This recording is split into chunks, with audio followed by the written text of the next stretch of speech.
कहानी की शुरुआत करते हैं शुरू से। सबसे पहले आते हैं प्रोडक्ट पे कि प्रोडक्ट का आइडिया कैसे है। मैं हमेशा कहता हूं कि भैया देखो, तुमको प्रोडक्ट या सर्विस के लिए ढूंढने जाने की जरूरत नहीं है, अपने आसपास की प्रॉब्लम ढूंढो और जो प्रोडक्ट पे कि प्रोडक्ट का आइडिया कैसे है। मैं हमेशा कहता हूं कि भैया देखो, तुमको प्रोडक्ट या सर्विस के लिए ढूंढने जाने की जरूरत नहीं है, अपने आसपास की प्रॉब्लम ढूंढो और जो प्रॉब्लम है उसका सॉल्यूशन हुआ और आपका बिजनेस तैयार। तो बलवंत राय जी ने भी यही किया। बलवंत राय जी एक डाइकेम लाइट और फिर ये बनी पीडी लाइट, और जो प्रोडक्ट लॉन्च हुआ पहली बार उसका नाम क्या था? फेविकॉल। लेसन नंबर 1, आसपास की प्रॉब्लम ढूंढो, बिजनेस बन जाएगा। और दूसरा, आपका प्रोडक्ट ऑसम होना चाहिए, जो करंट प्रोडक्ट है उसकी तुलना में बेटर होना चाहिए। अब पहले प्रोडक्ट बन गया बहुत शानदार, बहुत अच्छा, लेकिन पर ये जो शानदार प्रोडक्ट लेके बैठे ढूंढो, बिजनेस बन जाएगा। और दूसरा, आपका प्रोडक्ट ऑसम होना चाहिए, जो करंट प्रोडक्ट है उसकी तुलना में बेटर होना चाहिए। अब पहली बात है, प्रोडक्ट बन गया बहुत शानदार बहुत अच्छा, लेकिन प्रोडक्ट बनाने से क्या होता है? बहुत सारे से व्यापारी हैं जो शानदार प्रोडक्ट लेके बैठे हैं, जब तक बिकेगा नहीं तो मतलब क्या।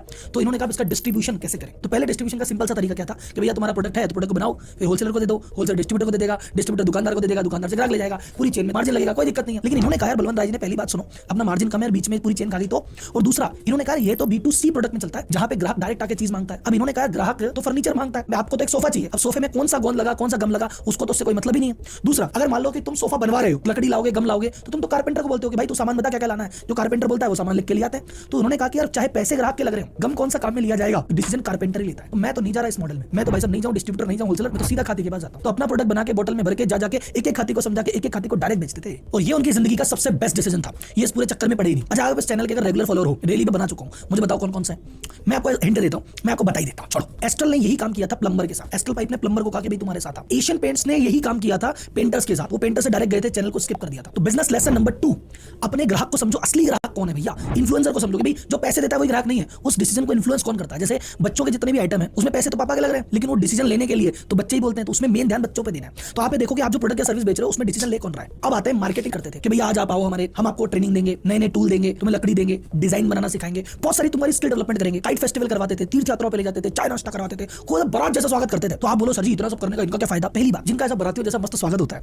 जो ये नई डिजाइन देखते हैं, नई चीजें सीखते हैं, तो वो कहते हैं भैया हमारा किसने किया, फेविकॉल ने। तो बाजार में जाके जब कोई चीज बाय करते हैं फेविकॉल की बाय करते हैं। दूसरा, इन गैदरिंग को यूज करते थे नए प्रोडक्ट के लॉन्च में कि भैया एक नया प्रोडक्ट किया है तो देखो ये नया प्रोडक्ट लॉन्च किया, देखो जी कैसा चलता है, इस पे अपना फीडबैक बताओ क्या है। और इनसे नए नए बाजार के इनसाइट लेते थे कि बताओ जी बाजार में आजकल क्या चल रहा है, किस चीज की डिमांड है। तो नए प्रोडक्ट को डेवलप करने में, उसको टेस्ट करने में और उसको लॉन्च करने में गैदरिंग का बहुत ज्यादा यूज होता था। जैसे कुछ एग्जांपल कि गैदरिंग में किसी ने कह दिया सर जी जहां पे है ना हम फर्नीचर का कोई प्रोडक्ट बनाते हैं और अगर वहां पे पानी आता है ना तो भाई साहब बहुत दिक्कत आती है, प्रोडक्ट लंबा चलता नहीं है। अच्छा ऐसा होता है, इन्होंने बना दिया फेविकॉल मरीन। इन्होंने कहा सर जी फर्नीचर वगैरह बनाते हैं ना और धूप में है ना वहां खराब हो जाता है, तो इन्होंने कहा अच्छा, इन्होंने बना दिया हीटेक्स। इन्होंने कहा सर बड़े बड़े प्रोजेक्ट होते हैं ना तो वहां पे ऐसा टाइम बहुत लगता है धीरे धीरे करने में, इन्होंने बना दिया स्पीडेक्स। तो जैसे जैसे फीडबैक लेते अच्छा बाजार में ये कमी है, सुनी लॉन्च कर दिया नया प्रोडक्ट, इन्हीं से टेस्ट करवा लिया और इन्हीं से इसको बाजार में फैला भी दिया। और ऐसे ही फीडबैक के चलते इन्होंने टाइल के लिए, मार्बल के लिए, सीलिंग के लिए दुनिया भर के प्रोडक्ट इन्होंने लॉन्च की। और आज की डेट में जो एफसीसी है, ऐसे छोटे मोटे 380 क्लब है और टोटल 40,000 कारपेंटर फेविकॉल से डायरेक्ट जुड़े हुए हैं आज भी। तो फेविकॉल ने कहा जिसकी जैसी जरूरत है उस हिसाब से काम करो, और ये डायरेक्ट जुड़े हुए हैं आज भी। तो फेविकॉल ने कहा जिसकी जैसी जरूरत है उस हिसाब से काम करो, और यही बाजार का रूल है। बाजार के हिसाब से चलोगे तो भैया बहुत पैसा मिलेगा, चाहे बिजनेस हो या जॉब। तो बिजनेस वालों को तो मैंने बता दिया, आगे और बताऊंगा अगर कोई व्यक्ति अकाउंट में मिल जाए। बिजनेस का लेसन नंबर 3 और ये जिंदगी का भी लेसन है,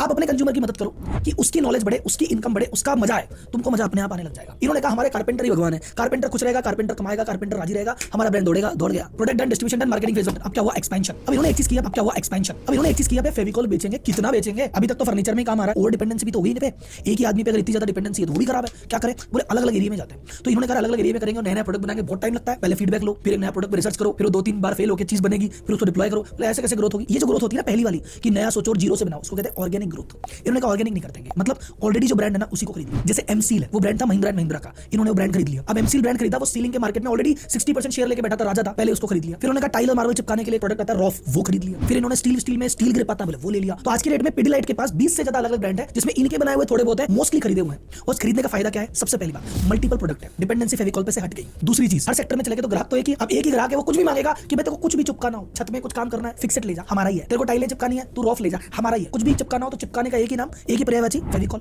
दूसरा फायदा क्या हुआ, अंदर ही अंदर देखो कंपटीशन को पनपने नहीं दिया। कंपटीशन कहीं तो पैर रखे, कहीं तो हाथ लगाए, बोले आने नहीं देंगे आसपास। फेविकॉल अपनी कैटेगरी का राजा, सब अपनी अपनी कैटेगरी का राजा, नए आदमी को पैदा ही नहीं होने देते। 70% बाजार पे इकलौता राजा है और बाकी 30% में सारे लोग मिलकर के खा रहे हैं और 70 अकेला मजे ले रहा है। यही स्ट्रेटजी से। अब आता है लेसन नंबर 4 पे, अपने ही डोमेन के ज्यादा से ज्यादा प्रोडक्ट ऐड करो। भाई जब तुम्हारा कस्टमर है जो तुमसे माल लेता है और तुम पे भरोसा करता है, तुम एक माल बेचते हो, अब वो तो 4 चीजें काम में ले रहा है ना, तो बाकी 3 के लिए कहीं और क्यों भेज रहे हो, वो 3 भी बेचने लग जाओ अगर तुम्हारे डोमेन की है। क्या मैं ये नहीं कह रहा कपड़े वाले आदमी को कि भाई जूते भी तो बेचने लग जा, लेकिन कपड़े तुम मेंस के अगर बेचते हो और लगता है कि यार बेल्ट भी निकल जाएगा, अगर यार डीओ भी निकल जाएगा तो निकालो ना यार। पहले डिस्ट्रीब्यूशन का वो डिसीजन था, वो तो मास्टर स्टॉक था, एक मास्टर स्टॉक इन्होंने और खेला। इन्होंने कहा फेविकॉल अपना मस्त बिकता है, पर कौन लेके जाता है? कारपेंटर। और वो कैसे लेके जाते हैं? 5 किलो का, 10 किलो का, 1 किलो का डब्बा। बोले यार छोटे लोग तो हमसे दूर ही रह जाते हैं, और B2B मार्केट है, B2C में तो हम आए नहीं। तो इन्होंने कहा सुनो 5 किलो 10 किलो के डब्बे हैं, 5 रुपए 10 रुपए की चीज भी बनाएंगे। तो इन्होंने फेविस्टिक भी बनाई, फेविक्विक भी बनाया। इन्होंने कहा भैया छोटा सा बच्चा जब स्कूल का प्रोजेक्ट कर रहा हो ना, तब भी मेरा चीज काम मिले, क्योंकि वही बच्चा जब बड़ा होगा तो वो मेरा दूसरा प्रोडक्ट काम मिलेगा, और जब और बड़ा होगा तो मेरा फेविकॉल का तीसरा प्रोडक्ट काम मिलेगा। कुल मिलाकर उन्होंने अपने प्रोडक्ट को OTC प्रोडक्ट बना दिया। OTC मतलब ओवर द काउंटर प्रोडक्ट, जो कि दुकान पे डायरेक्ट बिक जाता है। जैसे फेविकॉल का कोई भी आइटम आपको जनरल स्टोर पे फेविक्विक मिल जाएगी, फेविस्टिक मिल जाएगी, स्टेशनरी की दुकान में मिल जाएगी, और हर गली कोने नुक्कड़ पे ये लोग पहुंच गए। इसी से आता है लेसन नंबर 5, इसको कहते हैं पैकेजिंग इनोवेशन। तुम्हारे पास माल वही है, तुम अगर अलग अलग पैकेट डाल दोगे ना तो अलग अलग प्राइस पॉइंट भी कवर हो जाएगा। जैसे मान लो एक चिप का एग्जांपल है, दुनिया कहती है हम तो भैया शैम्पू की 1 लीटर की बोतल ही बेचेंगे, उसने कहा भाई 1 लीटर भी, आधा लीटर भी है, 100 ml भी है, और पाउच में भी 2 रुपए का भी है। तो जैसे 2 रुपए का किया तो वो ऑडियंस भी कवर होगी। तो तुम्हारा प्रोडक्ट एक ही है, लेकिन पैकेजिंग अलग करोगे तो बहुत सारी टीजी को पकड़ लोगे। अब बात करते हैं मार्केटिंग की दोबारा। वो मार्केटिंग का फेज 1 था जहां कारपेंटर को पकड़ा था, अब मार्केटिंग B2C आ गई है, जन जन तक पहुंचना है। तो इन्होंने टीवी कमर्शियल चालू की, और टीवी कमर्शियल क्या थे भाई साहब? आज भी आप बैठ के फेविकॉल के ऐड देखोगे तो देखते रह जाओगे और मुस्कुराओगे भी। वो ऐड सीधा दिल पे लगता था। क्यों भाई साहब? इन्होंने 2-3 चीजों का ध्यान रखा। पहली बात, ये सेलिब्रिटी लेते ही नहीं थे, पहले सेलिब्रिटी नहीं लेने,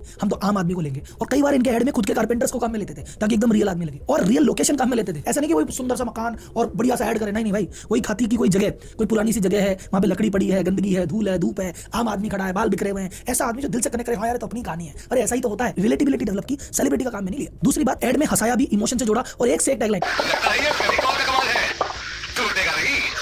पकड़े रहना, छोड़ना नहीं, पकड़े रहना, छोड़ना नहीं। तो मार्केटिंग इस तरह से हुई, जैसे हम पेस्ट के लिए कहते हैं ना भैया कोलगेट देना, पानी के लिए कहते हैं भैया बिस्लेरी देना, वैसे ही आजकल गम के लिए दुनिया कहती है भैया फेविकॉल देना। इनकी मार्केटिंग ब्रिलियंस इनकी लोगों में भी दिखती है। इनका लोगो क्या है? 2 हाथी अपोजिट डायरेक्शन में कुछ खींच रहे, क्या एक लकड़ी का टुकड़ा खींच रहे जो फेविकॉल से बंधा हुआ है, ये बताने के लिए। अच्छा, शुरुआत में जब फेविकॉल बिकता था, फेविकॉल नाम याद नहीं रहता था, तो शुरुआत में कारपेंटर कहते थे वो हाथी वाला देना, हाथी वाला। तो ये हाथी वाले के चक्कर में ब्रांड रिकॉल इन्होंने बहुत अच्छा करवा दिया। लेसन नंबर 6, हमेशा अपने यूजर को याद रखो। यूजर कौन है? काम में कौन लेगा? तुमको चमक दमक या सेलिब्रिटी दिखाने से कोई मतलब नहीं है कि उससे नंबर बढ़ते, कोई नंबर नहीं बढ़ता भाई। तुम्हारे यूजर को जो चीज कनेक्ट करे वो बना दो। एक और बिजनेस में इंपॉर्टेंट चीज जो रह गई कि जब इतना बड़ा बिजनेस ऑपरेशन करता है तो आदमी की सप्लाई चेन का मजबूत होना बहुत जरूरी है। सप्लाई चेन का मतलब कि भैया तुम बेच रहे हो, तुम बना रहे किस चीज से हो ये तो बताओ। हमारी सेल तो 100 करोड़ से 200 करोड़ हो गई, पर जिससे हम माल खरीदते हो मैं दे ही नहीं पा रहा, या जो क्वालिटी हम चाह रहे हैं वो दे ही नहीं रहा, और हम तो बाजार को माल बढ़िया देना चाहते हैं, पर हमारे पास जो क्वालिटी आ रही है वही उग चुक होगी। तो हम क्या करेंगे? तो ऐसी कंपनियां जितने बड़े लेवल पे ऑपरेट करती है, खुद की सप्लाई चेन को भी खुद मैनेज करती है। तो इन्होंने किया बैकवर्ड इंटीग्रेशन। ये जिससे माल खरीदते थे उनका पता नहीं क्या बेचोगे क्या बनाओगे, वो प्लांट एक्वायर कर लिया। जैसे आगे ब्रांड एक्वायर कर रहे हैं, पीछे से अपने सप्लायर को भी एक्वायर कर लिया कि भैया ठीक है तो हम ही बना लेंगे। तो इनका जो खुद का रॉ मटेरियल लगता है वो भी यही बना रहे हैं ताकि इनको दिक्कत ना है। और ग्लोबल लेवल पे 8 से ज्यादा बड़े बड़े इनके प्लांट बने हुए हैं, और 30 से ज्यादा सब्सिडी है इनकी, जो US, सिंगापुर ऐसे देशों में माल सेल करती है, और 500 से ज्यादा प्रोडक्ट हैं जो 70 से ज्यादा देशों में एक्सपोर्ट करते हैं। और इन्हीं सब चीजों की वजह से मार्केट में दबदबा इतना है कि फेविकॉल उधारी नहीं देता। सबसे बड़ी दिक्कत रहती है बिजनेसमैन को, रे भैया